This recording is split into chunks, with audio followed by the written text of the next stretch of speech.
Hello friends, welcome to my YouTube channel. आज के इस वीडियो में प्रेजेंट परफेक्ट कंटिन्यूअस टेंस यानी जिसे पूर्ण निरंतर वर्तमान काल या पूर्ण अपूर्ण वर्तमान काल भी कहते हैं के अफर्मेटिव सेंटेंस यानी सकारात्मक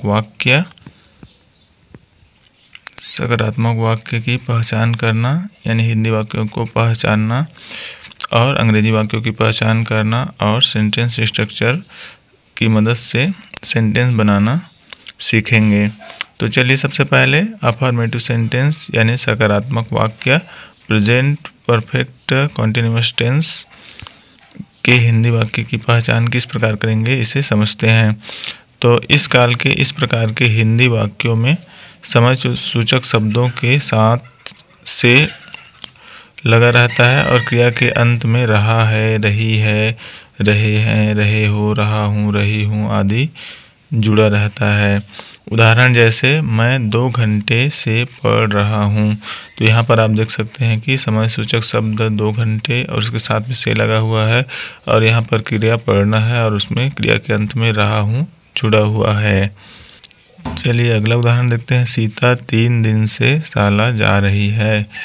तो यहाँ पर भी सीता वाक्य का करता है और उसके बाद समय सूचक शब्द है, उसमें से लगा हुआ है और यहाँ पर जा यानी जाना क्रिया है और उसमें रही है लगा हुआ है। तो इस तरह से हम हिंदी वाक्यों को देख सककर पहचान सकते हैं कि इस प्रकार के जो हिंदी वाक्य होते हैं जिसमें समय सूचक शब्द के साथ से लगा रहता है और क्रिया के अंत में रहा है, रही है लगा रहता है, तो यह present perfect continuous tense affirmative के सेंटेंस होते हैं। हिंदी वाक्यों की पहचान समझ लेने के बाद चलिए अंग्रेजी वाक्यों की पहचान करना सीखते हैं। तो इस काल के अंग्रेजी वाक्यों की पहचान, इसमें सब्जेक्ट रहता है प्लस हैज़ या हैव सब्जेक्ट के अनुसार लगा हुआ रहेगा वाक्य में, प्लस बीन लगा हुआ रहता है, BEEN बीन, उसके बाद प्लस क्रिया का चौथा रूप verb fourth form, plus since या फॉर, प्लस टाइम फ्रेज यानी समय बताने वाला शब्द लगा हुआ रहता है। एग्जाम्पल देखते हैं। I have been reading for 2 hours। तो यहाँ पर आप देख सकते हैं कि सब्जेक्ट के बाद में हैव बीन लगा हुआ है, उसके बाद क्रिया का फोर्थ फॉर्म है यानी क्रिया के फर्स्ट फॉर्म में ING लगा है, प्लस यहाँ पर फॉर लगा हुआ है और लास्ट में टाइम फ्रेज है यानी समय बताने वाले शब्दों का समूह है। अगला एग्जाम्पल देखते हैं। Sita has been going to school for 3 days। तो यहाँ पर भी सब्जेक्ट के बाद में हैज़ बीन लगा हुआ है, उसके बाद वर्ब का फोर्थ फॉर्म है, उसके बाद यहाँ पर फॉर लगा हुआ है और यहाँ पर टाइम फ्रेज है यानी समय बताने वाले शब्द हैं। तो इस प्रकार से हम अंग्रेजी वाक्यों को देखकर पहचान सकते हैं कि इस प्रकार के जिसमें हैव या हैज़ के साथ में बीन लगा होता है, उसके बाद वर्ब का फोर्थ फॉर्म होता है, फॉर या सिंस लगा होता है और टाइम फ्रेज होता है, तो यह present perfect continuous tense affirmative के सेंटेंस होते हैं।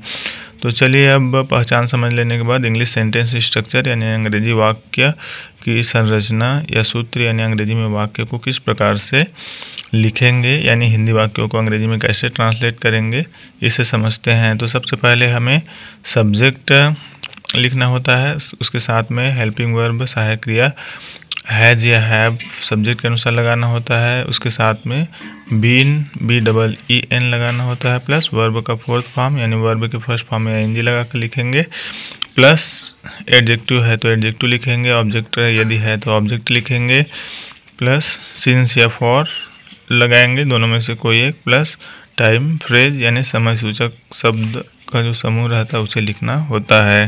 तो यहाँ पर हम ध्यान रखेंगे यदि हमारा subject he, she, it, name singular है, इन सभी के साथ में हमको हेल्पिंग वर्ब हैज़ बीन लगाना होता है यानी लगेगा, तथा यदि हमारा subject I, we, they, you, name plural हो तो इन सभी के साथ में हमको हेल्पिंग वर्ब हैव बीन लगाना है यानी हेल्पिंग वर्ब हैव बीन लगेगा।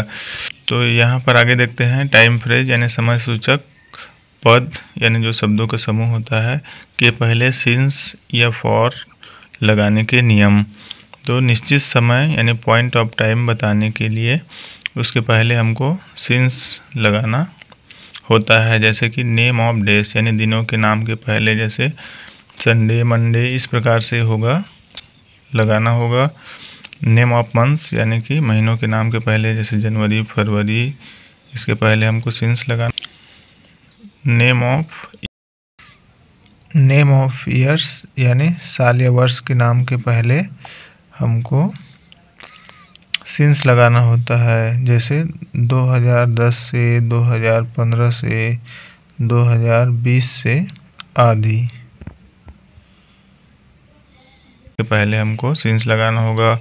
क्लॉक टाइम यानी ओ क्लॉक घड़ी का समय बताने के लिए, यानी बजे इस प्रकार से लिखा होगा, उसके पहले हमको सिंस लगाना होगा। Morning, evening, night, today, yesterday, इन सभी के पहले हमको सिंस लगाना होता है।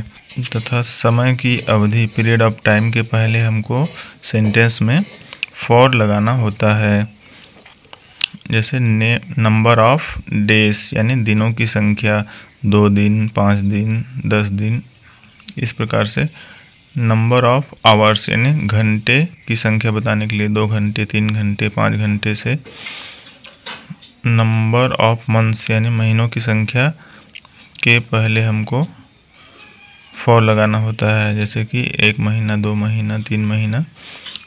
नंबर ऑफ ईयर्स यानी वर्ष की संख्या, यानी 2 वर्ष, 3 वर्ष, 5 वर्ष से, ये बताने के लिए हमको फॉर लगाना होता है। तो आज की वीडियो में इतना ही। उम्मीद करता हूँ कि आपको वाक्य की पहचान करना और वाक्य की पहचान करना हिंदी एवं अंग्रेजी में, और सेंटेंस स्ट्रक्चर की मदद से अंग्रेजी वाक्यों को बनाने का जो तरीका है और एग्जाम्पल्स समझ में आए होंगे। तो मिलते हैं अगली वीडियो में, तब तक के लिए bye bye, take care, thanks for watching. यदि आपको वीडियो अच्छा लगा तो like the video, subscribe the channel and share the video with your friends. मिलते हैं अगली वीडियो में, तब तक के लिए bye bye, take care, thanks for watching.